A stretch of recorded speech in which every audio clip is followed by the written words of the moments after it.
Welcome to the chaos sector. We return to the matrix. Let me ask you a simple question. Do you have identification? How about your family, your friends, or spouse? Do they all have identification? Okay, now, is this something that you find necessary to have? Okay, how about to vote? Is that one reason for it? And do you think that ensures your vote is able to be verified and authenticated by providing your identity? Well, apparently, Gavin Newsom doesn't think it's important to have identification to vote.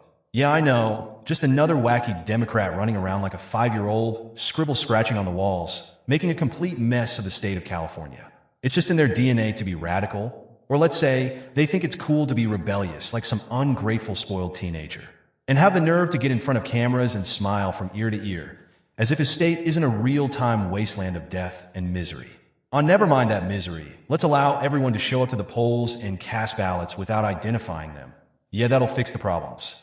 Quote, California outlaws local voter ID rules. Local governments in California will be barred from establishing local laws that require residents present identification to vote in elections under a new law signed Sunday by Governor Gavin Newsom.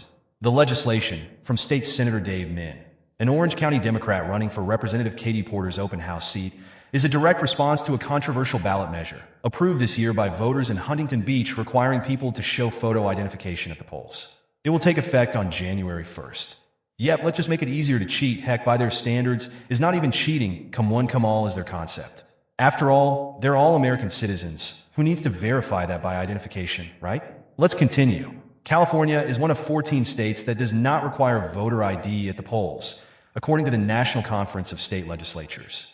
The Republican-led city, whose leaders often tussle with Sacramento Democrats, has maintained that its status as a charter city gives it home rule over elections administration. But Attorney General Rob Bonta and Secretary of State Shirley Weber aren't buying it. The officials sued Huntington Beach in April to invalidate the law, arguing it interferes with state voting rights protections. Quote, the right to freely cast your vote is the foundation of our democracy, and Huntington Beach's voter ID policy flies in the face of this principle, Bonta said in an April statement regarding the lawsuit.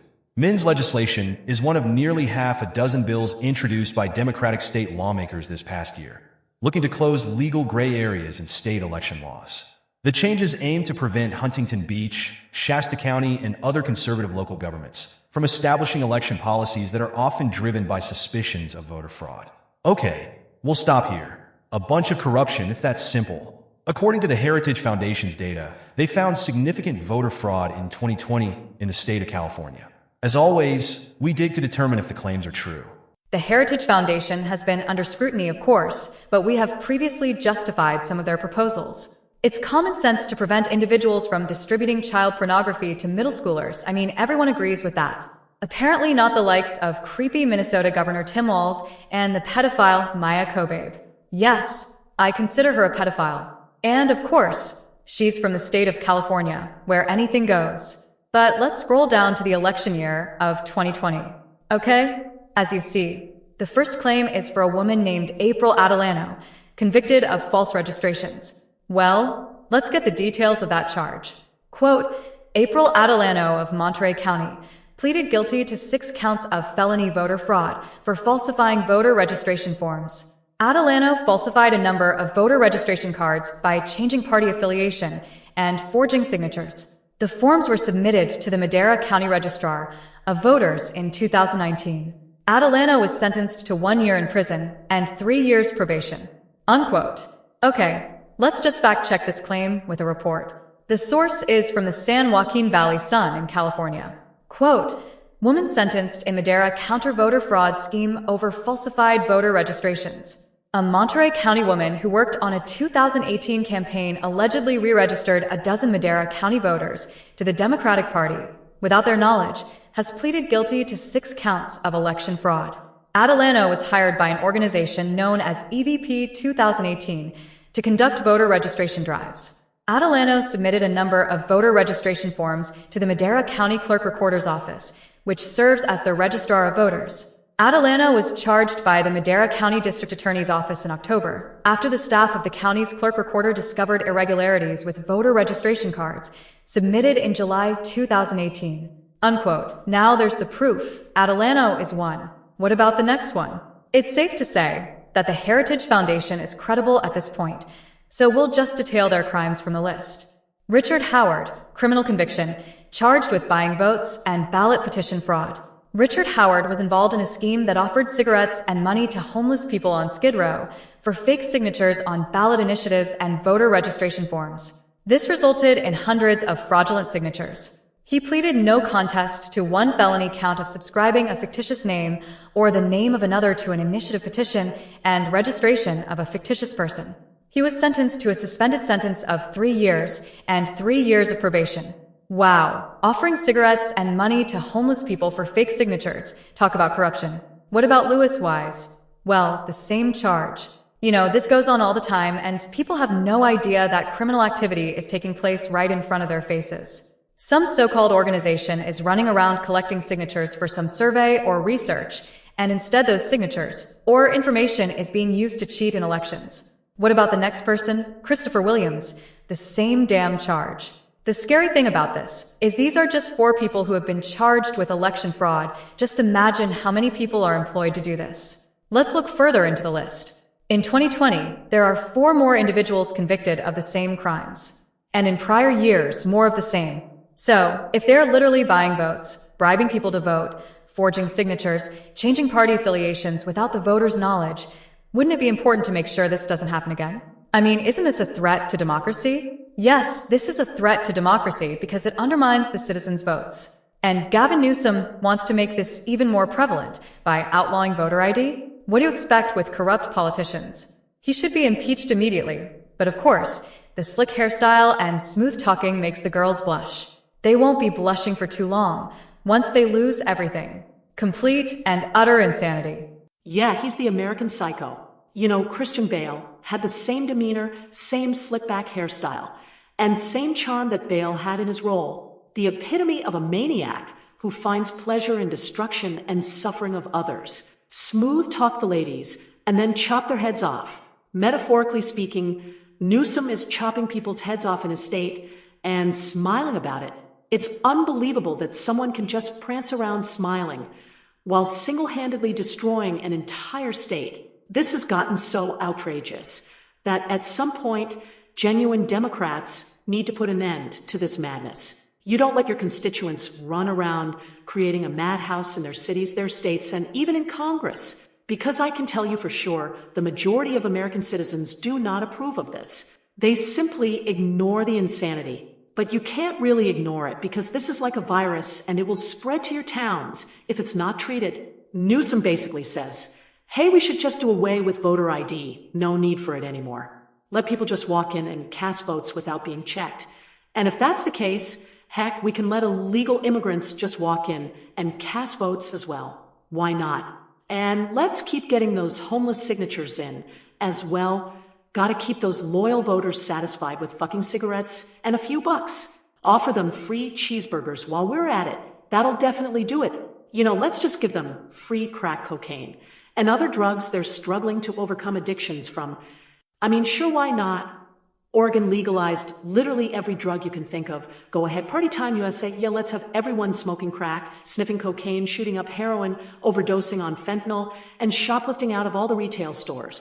Yeah, we just need those signatures. We'll get them rehabilitation assistance after the election. California is an utter mess. It's a filthy dumpster fire, a wasteland, a place where everyone just does what they want to do, as the laws have been thrown out the window, creating statewide liberal anarchy. The good residents have started to leave. Think about it. They don't leave due to earthquakes. They leave because people are walking around committing crimes in broad daylight, and law enforcement just lets them get away with it.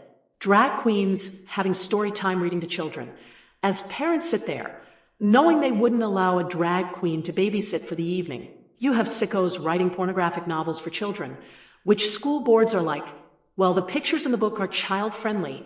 Never mind the fact that pictures depict minors performing oral sex on each other.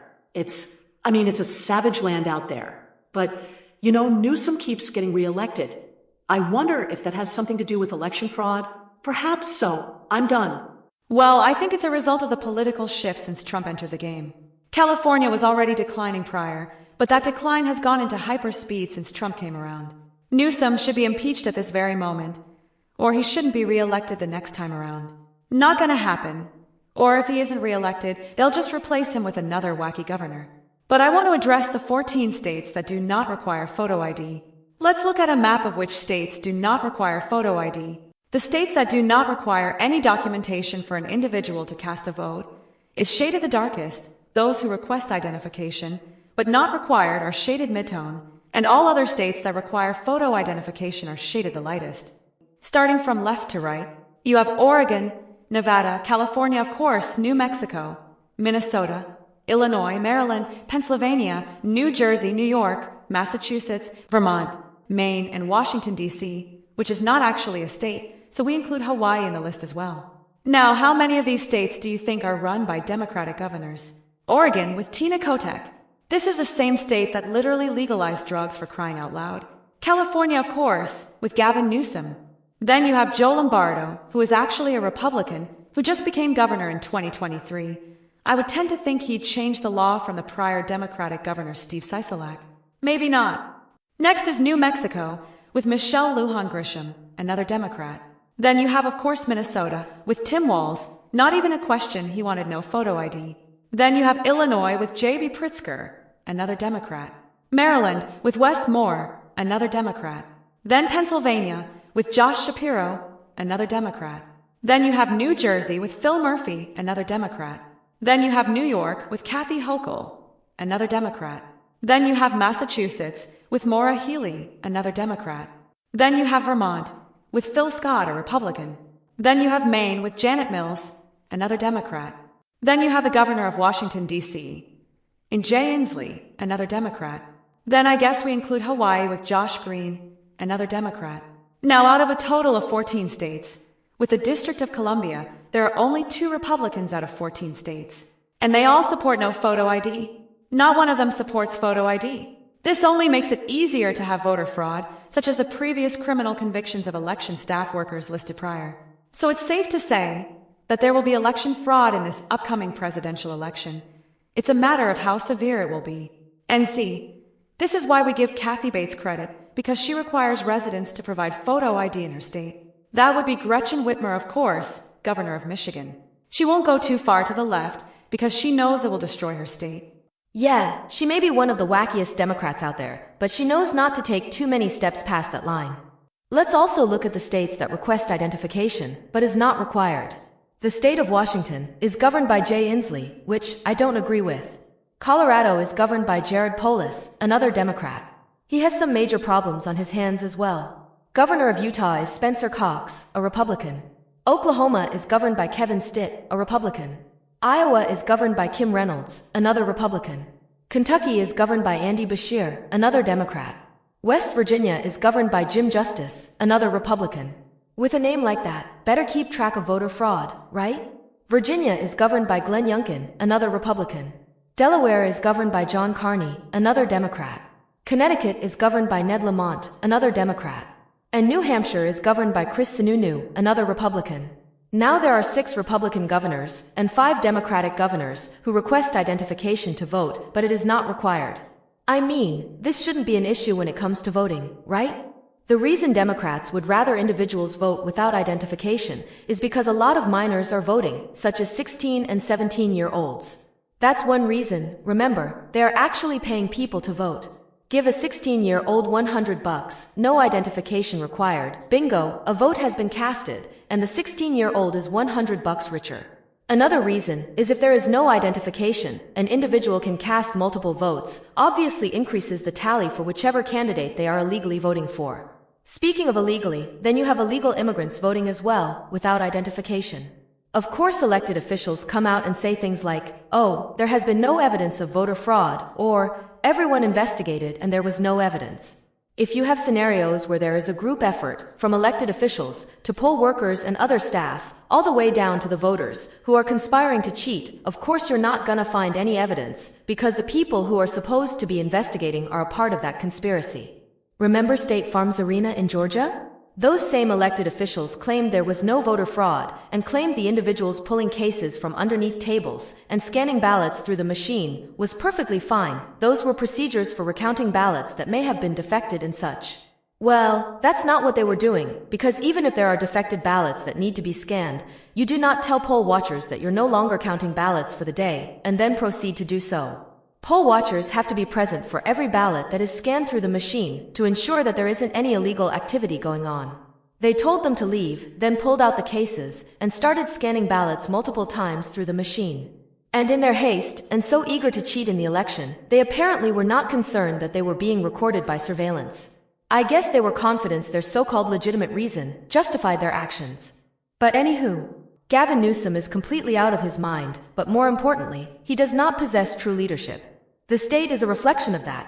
And then you have states such as Oregon. I mean, good grief, how the hell does someone get elected as governor who legalizes heroin? Isn't this considered a crime? So, law enforcement is told to step down and allow citizens to run around and smoke marijuana, smoke crack, sniff cocaine, pop pills, and shoot up heroin? The mayor allows this? The governor allows this? And then turn around and ask the federal government for help when businesses are ransacked. It's stuff you see in movies, not real life. But I think the election fraud will be mainly from several key states. You have Oregon. I mean, what the hell, if they're letting citizens smoke crack cocaine, we can assume they will cheat. Then of course California. We just revealed the election fraud from the previous election cycle. Minnesota, Illinois, Wisconsin, Georgia, Maryland, Pennsylvania, New York, and slimy Washington, D.C. will be the main cheaters. Some of them traditionally determine the election, such as Georgia and Pennsylvania, but this will be widespread election fraud. This is why the polls claim that the race is tight, so when this election fraud occurs, it will appear Harris won fair and square. But let's be honest here, we all know that's impossible. Also, if this does happen, Democrats will have justification for focusing on 2020 so much, as Trump will definitely challenge the results of this election. It's a clever strategy, but I think they will get caught this time around. Kamala Harris was simply not qualified, and it is rapidly becoming a reality for mainstream media. They're trying to gaslight the people to stupefied proportions, but the more they try, the less qualified Harris becomes. Like mentioned before, Obama coming out and raising his blood pressure to convince black men to vote for her said it all. And then Bill Clinton took a shot at the rescue mission and ended up hurting Harris. When mentioning the murder of Laken Riley, Clinton stated that, quote, a young woman who had been killed by an immigrant, yeah, well, if they'd all been properly vetted, that probably wouldn't have happened. Unquote. Now Clinton tried to hurry up and fix his face by shifting blame onto Trump in regards to rejecting the border security bill as a contributing factor to why Riley was murdered by the illegal immigrant. But he couldn't save face, he told the truth, and it just keeps digging the grave deeper for Kamala Harris's campaign. You know your policies are horrible when Obama is visibly frustrated and begging black men to vote for her, and Clinton comes out trying to endorse Harris, literally puts the blame at her feet for allowing illegal immigrants into the country, which led to Laken Riley's death. I mean, it's hard to describe how unbelievable this is. You know, let's think about this for a moment, because I don't think these are mistakes. You have old Joe becoming more vocal about his administration, making sure Kamala Harris can't fly away from the nest. Obama is losing his mind trying to salvage her campaign, but it seems more for his benefit rather than hers. And then you have Bill Clinton basically disapproving of how Kamala Harris handled the border crisis by saying those migrants should have been properly vetted. This seems like an effort to undermine Harris's presidential campaign, right? I think this may be a classic case of, well, karma. There is speculation that Grandpa Joe had an axe to grind with Obama for basically calling the shots behind closed doors to get him to step down. Nancy Pelosi and Chuck Schumer agreed, and Grandpa Joe had no choice but to step down. He got wind of this conspiracy, and is becoming a bitter old man with every day passing. In addition, it's obvious he didn't want to choose Kamala Harris as his vice president, but there weren't many options out there apparently to choose from in regards to a black woman. So he chose her, but didn't actually want to. He didn't have a black woman specifically in mind anyway. Nevertheless, his administration was more about his personal ambitions, so whatever it took to get the black community's support he needed, he did it. But he didn't expect to be stabbed in the back, and Kamala Harris knew what was going to happen. Now she's trying to basically dismiss the grandpa and have a clean slate as if she wasn't a part of this administration? Oh no, Grandpa Joe is furious about all of this. But Harris was complicit with that coup, and now she's feeling the burn from a senior citizen's wrath. An eye for an eye, my friends. Democrats are a cluster of opportunists. So there is no real loyalty in the party, just a bunch of opportunists and untrustworthy allies. Look what happened to Eric Adams in New York. He came out publicly and criticized the Biden-Harris administration as his city was overwhelmed with migrants, and guess what happened? He's now facing criminal charges that are considered so petty, everyone came to the conclusion this was his fellow Democrats who wanted to silence him about the immigration crisis. One thing you don't do in the Democratic Party is come out and tell the truth. We saw it with Tulsi Gabbard, we saw it with RFK Jr., we saw it with Eric Adams, and even how they treated Grandpa Joe. It shows how cutthroat Democrats are. So they'll cheat in the election, but it won't matter anyway. And it's already becoming the narrative in this presidential election cycle, with Kamala Harris starting to disappear right before everyone's eyes. She's trying every attack in the book, which is only making her look desperate. I'll tell you what happened. Obama came to her, or called, and told Harris, quote, "Look, you're not doing too well in the polls. Now, I know you have support, but it's not looking too good right now. That crazy old man is still popular with the American people, and you haven't been able to pull that energy and support away from him. I'm going to be honest, you're down pretty bad." I took a look at some internal polls, and it's 55% to 45% in favor of Trump. You're not winning this election. I'm sorry, but what we're going to do is go out there and give it all we got, okay? You did okay for your first time, Kamala. Better luck next time. Unquote. And Harris has come out with a bit of fire in her rallies, trying to provoke Trump to another debate, attacking him from every angle possible, but the American people see the desperation. If Obama looked desperate in trying to motivate voters, then what does that say for the candidate he's trying to pull for? It means she's doing bad. Her campaign is full of DEI staffers who were never really focused on the essence of politics, only the optics of politics, focusing on mainly two things which are intertwined: abortion and the younger generation. It was the main focus for Harris's campaign, until she realized that most people are concerned about the cost of groceries for their families, not some exhausting debate about abortion. Women have to work too, women have to pay for gas, women have to feed their children, women have to survive just as much as men. How dismissive of her campaign to think that women are only concerned about abortion. Although the mainstream media tries to sell the narrative that women are so concerned about abortion, I'm going to go out on a limb and say that's not the first thing that comes to mind as far as policies. They're concerned about their financial status, their safety in their communities, the safety of their children in their communities, concerned about their children's education, concerned about them being exposed to child pornographic material in school libraries. Seems Kamala Harris has nothing to say about that. Even as a stepmother? Wow. Complete insanity. As the saying goes, if you're not speaking, then you're sneaking. In other words, Harris as woman and as stepmother is perfectly fine with other women who are mothers having their children exposed to pornographic novels in schools. On the other side, Trump is fighting to protect the children from that exposure, which is in fact child abuse. So laying it out, Trump may have inflammatory rhetoric, but who do you want to protect your children from such exposure? A loudmouth who will fight to protect your children? Or a so-called politically correct Harris who hasn't even mentioned this issue once? Women's rights is not exclusive to abortion rights. What about women's sports, which have been infiltrated by transgenders? What about the young girls? What about all of the turmoil that this creates for young girls being forced to appeal to transgenders, who make their feminine spaces uncomfortable? Harris supports this, along with her running mate, essentially giving the middle finger to the very women's rights she claims to fight for. Women should take this into account because it shows who actually cares and who is just pandering for a vote by way of virtue signaling. Women are concerned about their ability to maintain employment and their ability to provide for their families, with being the primary source of budgeting costs for groceries and other household expenses. That is what most women are concerned about. The single women who aren't mothers or wives are not the representation of women voters. It's just the truth. In addition, if we break down the lead Harris has over Trump with women voters, how many of those women are married? A small percentage. How many of those women have children? A small percentage. How many of those women are black women? A high percentage. How many of those women are liberals? A high percentage. So her large lead is misleading. It never fails. Because the women that are married and have children, they are voting not from an individual outlook. They are voting based on family and the well-being of their children.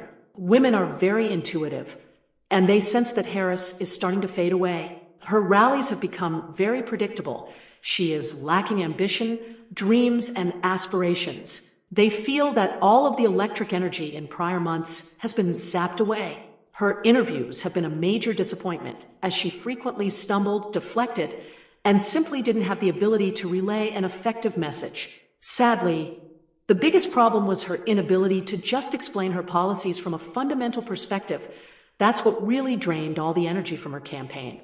And although Trump had a bit to do with that, it's mainly Harris's inability to ride the momentum with making a great sales pitch. She couldn't close the deal. Because once the customer started asking about the terms of the agreement, warranty questions, details about the quality of her business model, Harris couldn't deliver. In business terms, Harris needs to go back to the drawing board and draft a better business model for potential customers. Meanwhile, Trump is having rallies, relaxed, composed, and continues to gain more support with each appearance. But like we mentioned, there will be protests and riots no matter who wins. And that's what people need to be concerned about. Divide and conquer is what it's about. So just make sure you're prepared for the inevitable. This is the Chaos Sector.